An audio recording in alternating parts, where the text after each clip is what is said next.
set the tone. Hiya. Yeah, Hi. Ginger and I are here again. We have been having a chat for about an hour and a half or something, and we've talked about everything. So we haven't got anything else to talk about. Thought we'd come on here see what you guys are doing. Well, we're in a Gemini moon, so there's a lot of things coming up this morning. Okay, so one of the things that I read on the what's it? Who was it? Claudio's stuff was he was saying that at 4 a.m. on the let me bring it up. Okay. I'm bringing it up because I don't want to ad lib this and get this wrong. So where is he? There. Okay, so he was saying. My beautiful Here, doggy's barking in the background. I can hear you, and if I disappear for a moment, I'm attending to them. Please go okay, on. all right. So what I might do is I might share the screen on this one. So I'll come back in a moment. here is the locations of the experience of the full moon directly overhead. It's going to Yes. happen on Thursday, the 8th of December, 2022 at 4:08 a.m. Oh, yes. And it's going to hit New Zealand first. Is that correct? Is this the information that you're sharing? No, that was actually Oh, his 15th of April. oh, That was the one that was going to hit New Zealand first. It's going to hit oh, yes. Queenstown That, first. that's right. I see. But Queensland first. this one actually pertains to the full moon tomorrow in Gemini. So what he was Yes. saying was it'd be a really good time if you could go swimming at this point in time. Yes. If you know of warm waters where you could immerse yourself up to your head, I think he means, and let the moon shine, that would be cool. So actually, whilst we're experiencing this full moon in Gemini, in Australia, it's going to be daylight.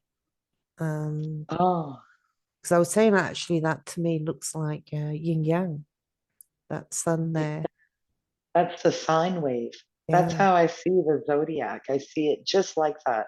yeah, And so Aries is at the top where we're springing forward. Actually, it's at the bottom, at just below. What am I looking at there? Not it's South America. So just below South America, yeah, that low yeah. point, and then Aries, and then all the way up to Cancer and Leo, and then we dip back down into Libra, and so there's the high and the low. It's a wave of energy. Everything is a wave. Okay. That's how I see the zodiac. That sine wave. So what he was saying about this happening tomorrow night was a really good time to submerge yourself in water. I realize it's probably not the ideal time for you guys to go and have a dip because it's the middle of your winter. But it might be okay for the Australian people. And that is actually, I worked it out to be, I think, 1 o'clock in the afternoon. Or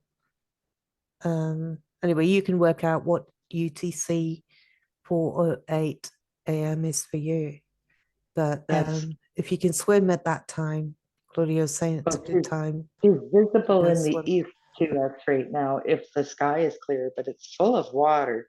And so that tells me full of emotional energy. Okay, so And I think the Gemini represents the duality. So I think we're being given an opportunity to clear. So if you choose to get in the water, allow those thoughts to be cleared in the water and allow your heart to really open and flow and forgive and allow for all of it. It's a part of who we are, good and bad. So to accept and allow and mitigate some of the harm that we can do to ourselves. It's an opportunity to do that, I see, so releasing in the full moon and in the water as well. so I loved what Crystal um Time said about the energy of any full moon, which is basically it's like putting a spotlight on the negative side of that aspect. So you've got Gemini, so you're putting a spotlight on what would normally be hidden or what would normally be detrimental to the Gemini, the aspects that would be so the detrimental aspects to the Gemini, and I'm not necessarily saying that every Gemini is like this, because you've got a two-faced aspect, but very often, Duality. Duality. yeah, very often if you get like a more mature version of it, like I don't really think I've got a huge, I'm a Gemini. I don't think I've really got a huge problem with this idea of gossiping about people or anything like that. No, Um, I don't think so either. I think that you're in a very good flow state, and you're a healthy Gemini, but there are unhealthy Geminis that can be very much a victim to their thoughts, okay, and it's powerful energy. So it's an opportunity to work with the energy of air, which is Gemini.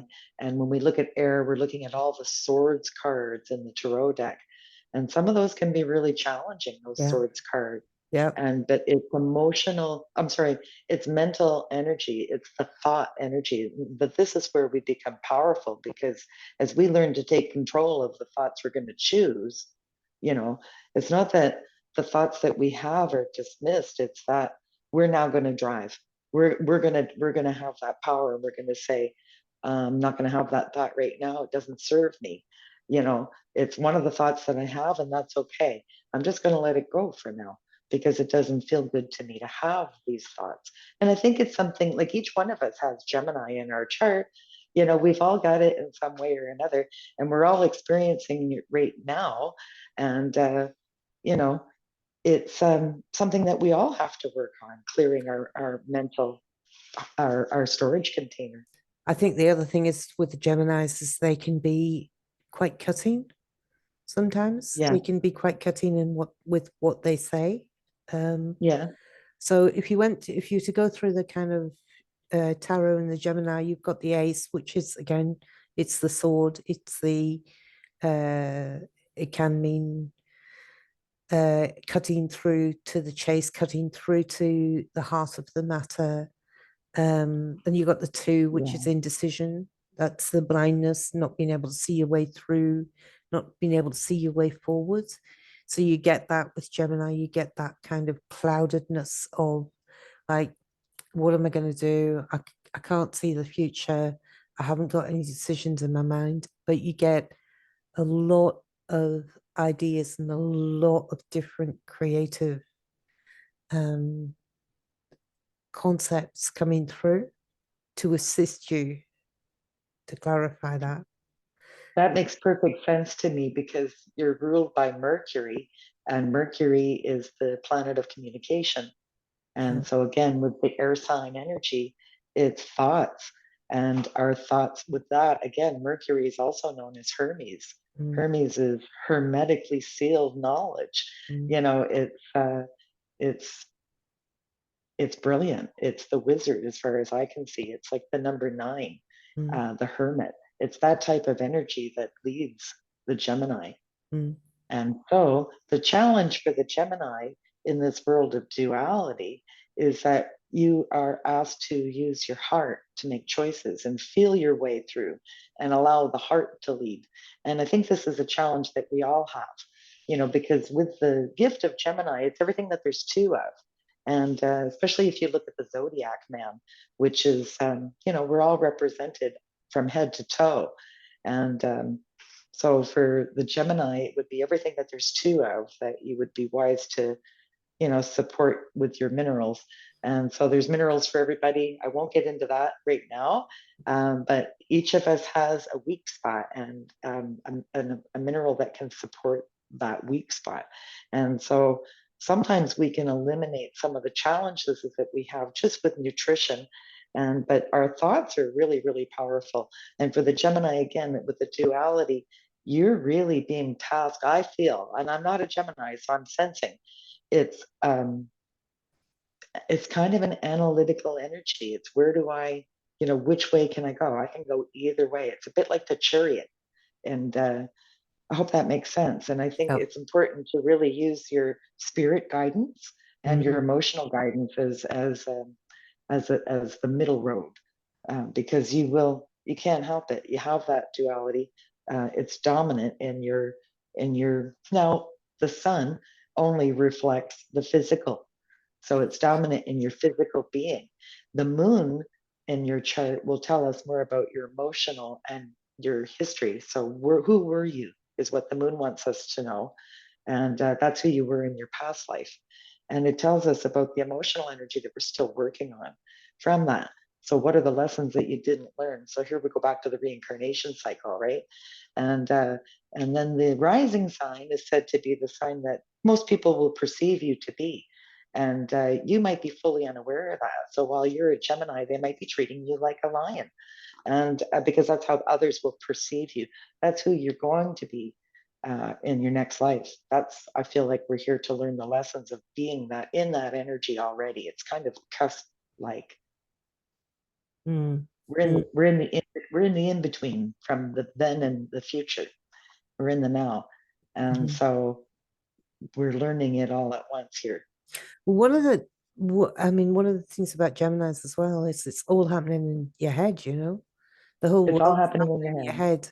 So you've got to find ways of expressing that reality. And I mean, I've had conversations with friends of mine in relation to this, and they say, I've got a friend of mine says she doesn't think, and I'm going like, wow, like you couldn't, I couldn't possibly imagine not thinking because I'm thinking virtually all the time, but I never even imagined. And other Geminis as well out there, or even air signs in air signs are real thinkers anyway. Um, but the idea of not having thoughts is something that it's very challenging for me. I can appreciate that. I have a highly active mind. Most of my planets are in the ninth house, Hmm. and that's Sagittarian, not in this moment, but in the next one. So I get a lot of visions. I get a lot of aha moments and mind splats. Yeah, it's yeah. it's a fun Huge place. It's amount. a fun place to be, but it hits in every one of those planets. So it hits for the emotions. It hits for everything. And so it's given me quite a broad spectrum. Not only that, but my own experiences here. We all learn, and when we learn, we teach. So it's good that you shared that, Kim, because I think it sort of validates the way we're feeling now too, um, as we go through the moon, because the moon really hits our emotional energy, And and then, that's the cups, that's the waters that flow. So getting into the water allows all that energy to just flow and be cleansed and purified. That's what the moon is asking us to do. We're letting go. and then today, I just slept about 80% of the day. I got up at 6 a.m., worked for about 3 hours on different stuff, and then collapsed and went into really deep, deep, deep, dense sleep for almost the rest of the day. I didn't get up till like I mean I didn't go to bed. I was just asleep on the lounge, but I didn't really wake up properly till about 8:30 or 9 p.m. Well, I So think that it's a great way for us to um, process, when we allow, we put ourselves into the sleep state when we need to let go of any resistance that we might have, because we'll wake up with these knowings that we didn't have when we went to sleep. In fact, I discovered that if we go to sleep with questions, we'll often wake up with answers. yeah, I agree. I agree. And it's because we allow ourselves to just rest and detach. And some people go into the astral, and have these wonderful, wonderful moments of astral travel. And people have their own way of perceiving the sleep state. I see it as an opportunity for us to unplug and get like a reboot, and it resets us. It's a new beginning every Do every you day. We get a new start. do you ever wake up tired? Oh, yes, because the mind is so cluttered. And I've Mm, had to really learn to clear the mind. And we were talking about that, how your thoughts are overwhelming at times and finding a way to express. So I allowed myself to do a lot of automatic writing and learned a lot about why these stories were haunting me, if you will. And so I had to make decisions about a lot of the things. It was like unfinished business in there. So I had to sort of clear out the cupboard, if you will. yeah. What's really important here? What do I have to think about? and versus what am I spending all my time thinking about? Okay. You So know, so it's taking control, it's taking the wheel of your thoughts, but also in that wake state, when you first start your day, we're in the in between. And it's a brilliant time for us. Well, some people would say we're in the theta state, to use scientific terms. We're in the theta state. And that's a state of experiencing both worlds, where we're still getting our information without any resistance, I get that. opposed I get that. opposed to the download of heavy, oh, I got to do this, I got to do that, you know, because the mind starts working immediately as soon as you wake up. But if you can just don't reach for your phone, don't jump, like just stay still for as long as you can Yeah. and witness the thoughts that come to you, Yeah. you will get so much guidance. And but unfortunately, I think so many of us are programmed to, you know, start the day, and we've got these routines, and we sometimes miss that stream of information that's so valuable. Especially when we're waking up to alarms and things like that. Yeah, So yeah, I've got a question. yeah, You said that you do automatic writing. So yes, um, I have a friend of mine who does automatic writing, or showed me a technique to do automatic writing, where she picked a word like orange, and then she'll just write orange on a piece of paper and continue to write orange on a piece of paper until yes, something else comes through. And then she yes, writes the thing that comes through, and then she goes back to writing orange. And then until something else comes through, and then she goes back to and she uses that word as her automatic writing word. And what she found over time was that it was like a sedgeway. It became like a bypass to you. She goes straight in there. So initially, when she's doing it, she's writing orange 50 times on one page. And then 3 months into it, she was only needing to write orange, say, once or twice to get that automatic writing activated. So like a how would prompt. Oh, say that's good. That's a good tool. I like that. how would you do automatic? How would you describe? I usually do a little numerology. So I start the day with, you know, just putting the pen to the paper, and I'll sort of make note of the date. And I have a little chart that I do. It's very easy for me. I can be in a bit of a trance-like state when I'm doing this. Uh, excuse me. And then I write the words, I am grateful. And from there it flows. I don't have a script. It's just whatever comes through. So I open the floodgates for gratitude, because I had so many reasons to be grateful when my mind was very cluttered with stuff that I was busy being unable to live with. You know, things that were the unfinished business that I was ruminating. It was ruminating for me over and over, very heavy, heavy, heavy thoughts.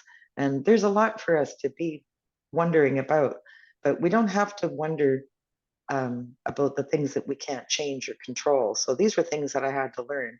And to do that, I wanted to really learn to be more grateful for everything that I was experiencing. And so I was able to then take challenging moments and find the silver lining, I noticed, a lot easier.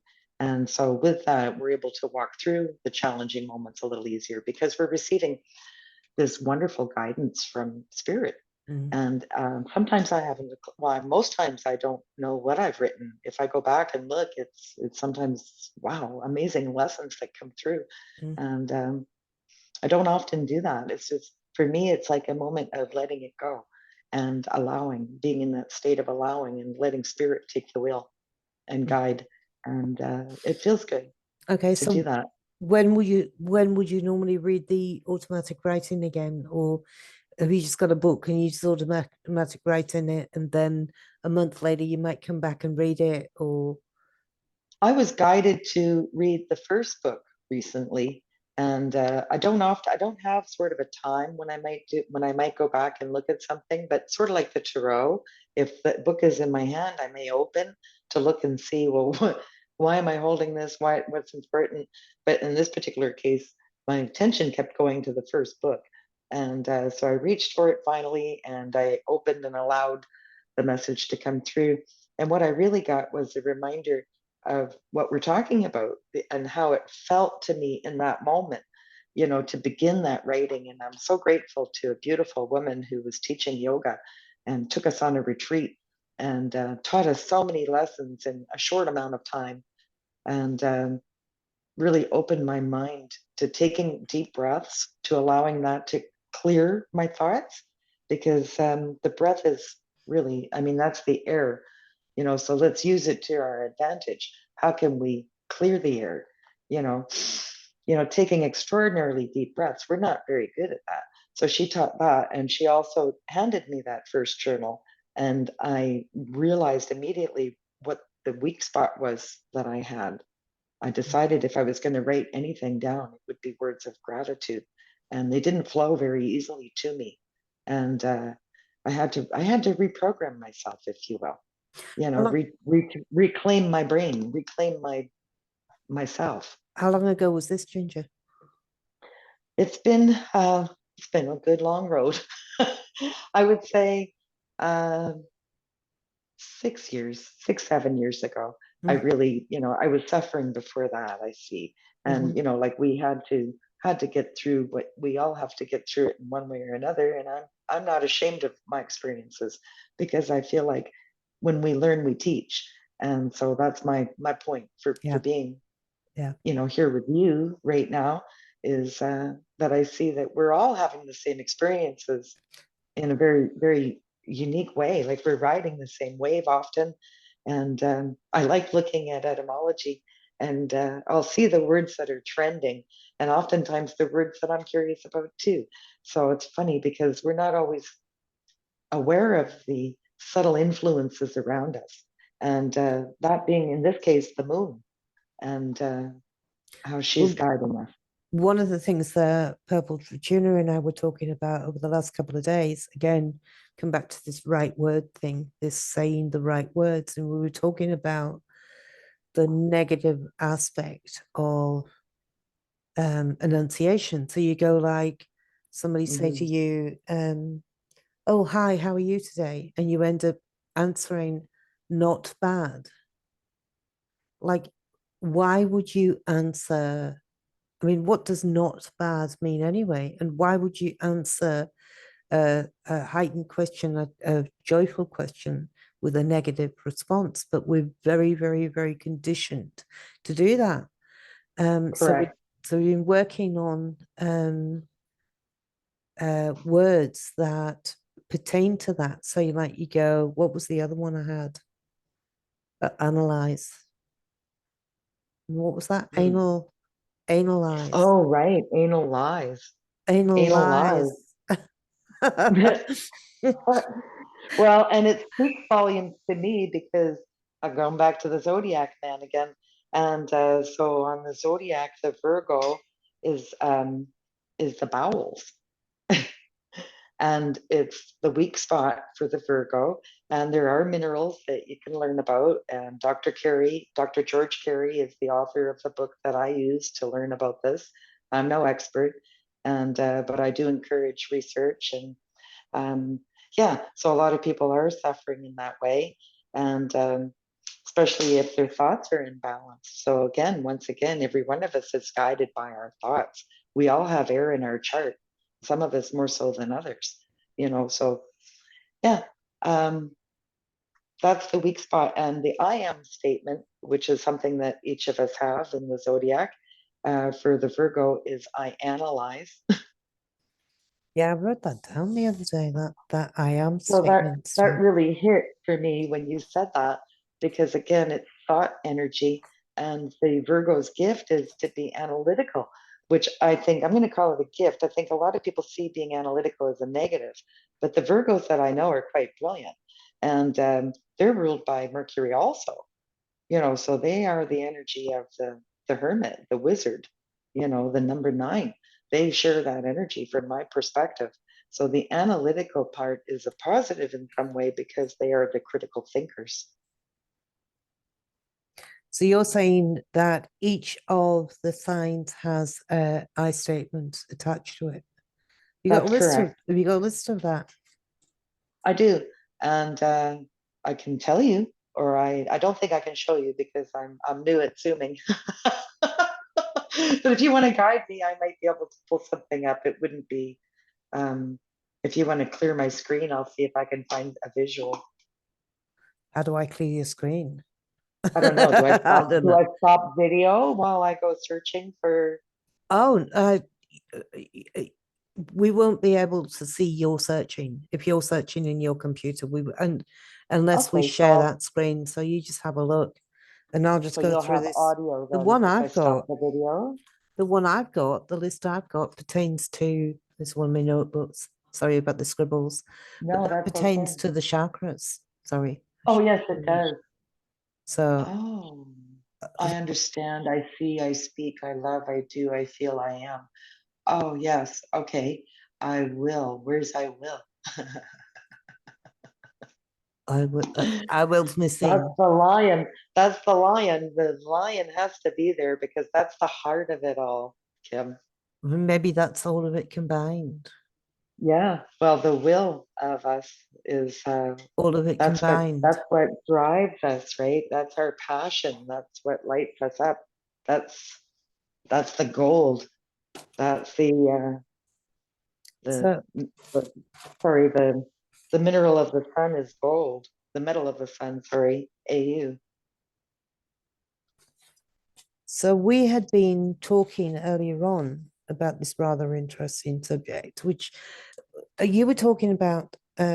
What we'll do, sorry, jumping all over the place here, but we'll come back to that later That on sounds our good next video, and we'll be prepared to do that with the chart.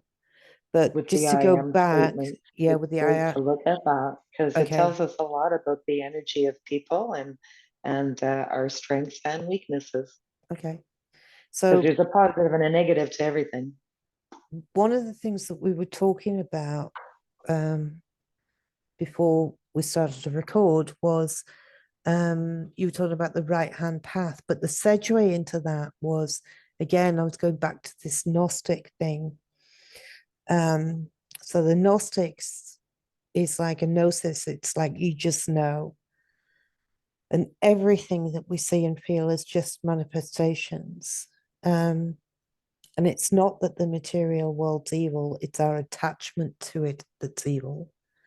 And that Sophia fell to earth because she became addicted to the matter, meaning she fell in love with her creation. And then once she'd fallen in love with her creation, because fallen is a fallen state. So falling in love is a fallen state. So then Hmm. she had to find her way back to source because she'd fallen in love with the creation and fallen sort of out of love with source, so to speak. So then cue you talking about the right hand path and the fool and the hermit and all the rest of it.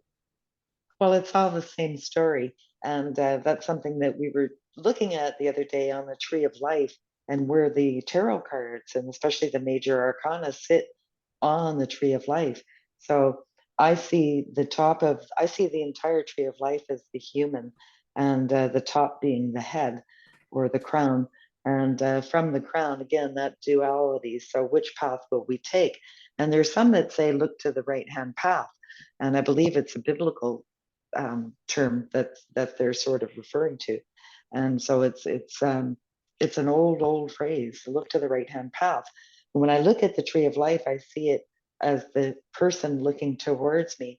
So I see the left as being the path of the fool, and the right as being the path of the magician. So, and then we have the one and the zero. So the zero is the fool and the one is the magician. And so now we're back to the great I-O. And so choosing which direction we go to, it's the masculine or the feminine. And, with the masculine, it's sort of straight and narrow. And with the feminine, the fool, sorry, ladies, but, we go in circles sometimes because we're not on the straight and narrow. We're not focusing our energy on what we desire. Men are So it's so brilliant at doing important. that. Men are brilliant at doing that. They're hunters. They go for what they seek, straight and narrow magician work. Yeah. And the women, we're acting like fools, ladies. Sorry to say, or not just ladies. Just the left hand path. And so where we are in that case is we're going in circles and we're not getting anywhere. And the definition of insanity is doing the same thing over and over and over again. So we're not in command. We don't have command. We are the fool, and it's pure potential. And so there's nothing but potential there for us to draw upon. And this is where, if you reduce the one and the zero here, you get the one again. And that's the magician. That's where the magic is. So it's up to us to really, the fool looks back and thinks about the past and things that they cannot change and lives in that realm of repetition, whereas, and also lives in a state of worry off in the future. So looking at the past is a state of depression, in my opinion, and looking in the future is a state of anxiety. We're asked to be in the middle. We're asked to not be too anything, just to be walking the middle path.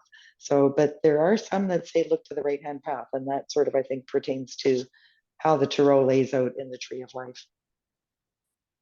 It's funny because I see the fool slightly differently than that. I see the fool as accepting of anything. So he's like walking along, he's completely oblivious to what's happening. He's got his dog at the side, he's quite happy, he's just bumbling along, he's about to walk off the cliff. Hopefully he won't, but I also see that the fool makes mistakes and but he's kind of okay with it because it's just like part of being. So it's like, yeah, okay, I made a mistake. So what? Just carry on. So kind of see the fool as somebody that's just okay with everything. And Yes, I like that. Pure potential, just yeah, open and curious and yeah. a little oblivious in my mind. And It's this like is why the dog is appearing to warn him or her. so Um, let's have a look at the words of the fool on the hill. oh, that's curious. Uh, so the Sees fool the on the sun going down. So, day after day alone in the hill, the man with the foolish grin is keeping perfectly still, but nobody wants to know him. They can see he's just a fool, and he never gives an answer. But the fool on the hill sees the sun going down, and the eyes in his head see the world spinning round. Well, on the way, head in the cloud, the man of 1,000 voices talking perfectly loud, but no one ever hears him or the sound he appears to make. I should be sharing the screen at this point, shouldn't I? Really? Either way, it's great. I mean, I think we know the song, but it's good to be reminded of the lyrics because oftentimes, there's so much information in these songs. So nobody seems to like him. They can tell what he wants to do, and he never shows his feelings. Oh, well, that's correct. But the fool on the hill sees the sun going down, round and round and round. That's Um, for sure. And it's a feminine energy, the roundness, the wheel, the turning of the wheel. It's quite feminine, if you ask me. Where again, the masculine is sort of really focused and driven and more magician-like, and the feminine magician in the tarot is the strength card. okay, so in the masculine aspect of the driven, of the singular target, um, do you think that vision is less flexible? Mm, I do. I do. However, not necessarily. I mean, they have all the tools. So when I say that, you look at the card and you can see that they've got the wand, they've got the cups, the swords, and the pentacles. They have everything they need. It's up to us to be the magician. So the story goes zero, the fool's story, the fool's journey, or the hero's journey, however you want to describe it. It's told in every story, every movie, most songs. And so it starts with nothing but potential, and then we decide which path we're going to take. We have everything available to us, each one of us. Which path will we take? And then we start to realize, well, we have this higher path, and now this is where we're at. I feel like this is where we're at on the wheel.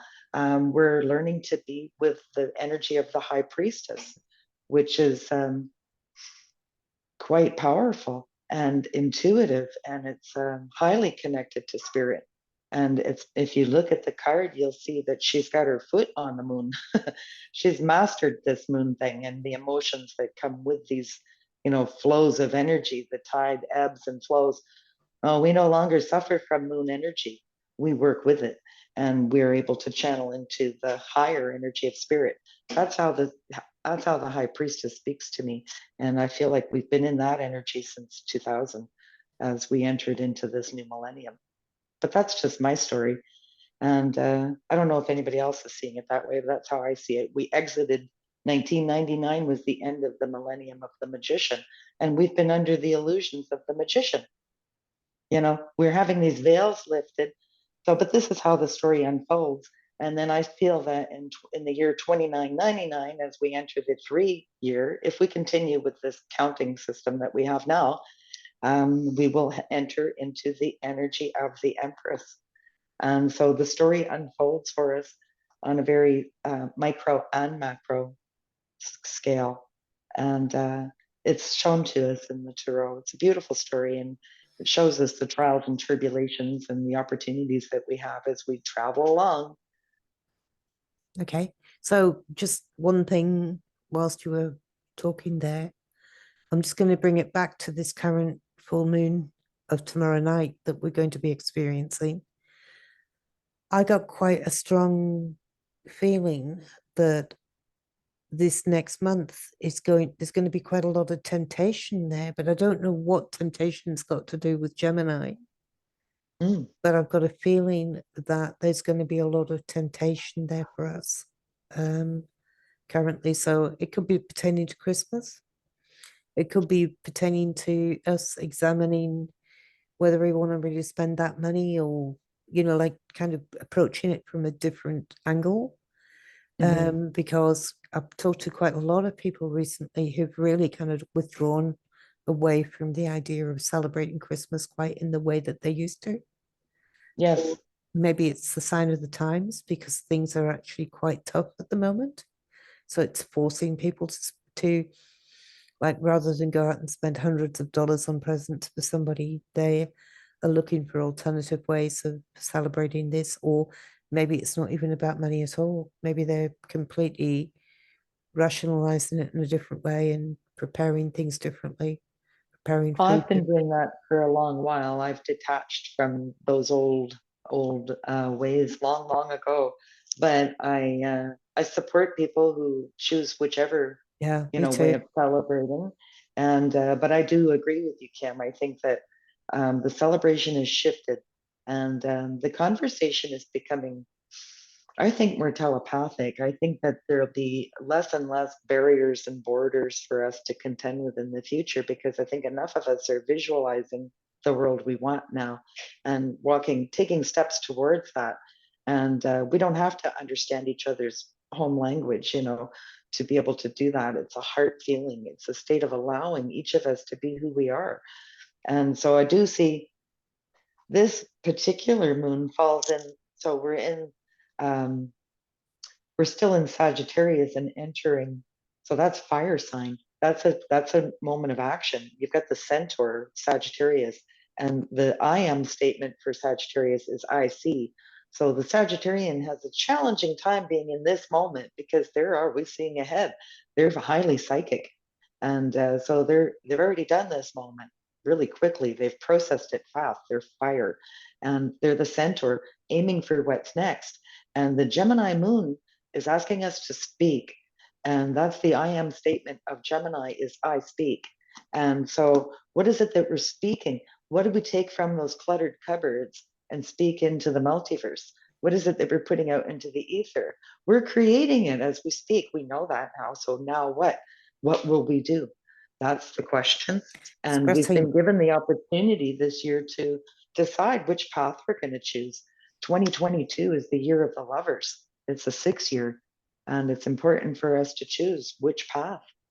Will we look to higher guidance, or will we stay in a state of fear and I think eventually the energies will automatically polarize whether we're ready or not. I think it's mama's coming home, as Claudio says. That moment is coming. We Yeah. won't have a choice. Um, So there are some that will be in resistance, and that's okay. so there is I mean, one of the things I want to do with you is in a couple of weeks' time, I want to do an assessment on this year, the end of the year, Yeah. and then in the same video do a projection into next year. But I don't think we're ready quite to talk about that yet because this month isn't No, done yet. I So agree. I do think it would be, in the meantime, curious for anybody who's interested to take a challenge and look at the numerology of the previous years to see if there's any connection for them. So last year, the year 2022, that's a 4 year. So it was, 2020 vision. When we look at the numbers over the past few years, we can see maybe that, well, what was last year, 2021 was a 5 year. It was all about learning and teaching and the Hierophant. yeah, So very, very much about witnessing and opening our minds to new opportunities, I feel, that's cool. if that speaks to you at all. But Yeah, to look back and see what those other years may have meant to you and see if there is a connection to the archetypes of the wheel and the numbers. I watched a video yesterday on I hadn't watched this woman before, but she was talking about this being a repeated cycle from 2011 or Hmm. next year being the repeat of 2011. So 2011 was a really big year for me. That'd be interesting to see whether or not there's any similarity there. I don't know why she picked 2011, but it was 11, that would be 12 years ago. So So she's working in 12-year cycles. There's mm, a lot of patterns. The seven pattern is pretty strong. We yeah. can talk about all those things another time. But yeah, I think it's really important to note where we are in this full moon moment. And that's, the energy of Sagittarius I see, and the energy of Capricorn coming up is I have. So what is it that we're seeking? What is it that we're going to work on when we get to Capricorn? The energy of Capricorn is very, very much hardworking people, you know, very dedicated to their careers. And so it's about doing the hard work. Once we set our goal, we have to aim our arrow for what we want. That's the energy that we're in right now. It's choosing, where's the seed going? What will we reap? What will we plant, and what will we reap in the spring? Okay. So sort out what you want, sort out where you're Yeah. aspiring to be clearly. Yeah, and also it's a time to clear, because the Sagittarian is a fire sign. So it's generally speaking a killing sign in Mm, the garden. It would be a time for you to prune, get rid of stuff. So again, the energy of air, get rid of some of the cluttered thoughts, I feel, harness the energy of the magician and focus on what you do want. And even if it's something small, like just really challenge yourself with this manifestation belief that we have. We know that we create with our thoughts. So then create something with your thoughts, manifest it, bring it to mhm, light, mhm, expect it. And then, but just when you ask, let it be, and then wait, and it'll be if it's meant for you, is how mm, I see it. mhm. All right. Well, I'm gonna cut that off there because it's Yeah. midnight here, and I'll start yawning any minute. Yeah. Well, it's always fun. And, I hope it made a difference, and Cool. or at least maybe was thought provoking and fun to listen to. And either way, enjoy the energies of this moon. Use it to speak what you desire. And as always, we'd appreciate any feedback that you've got or any comments you got on that. And Yes. look forward to seeing you again. Thank you very Bye much. for now. Bye. Bye for now.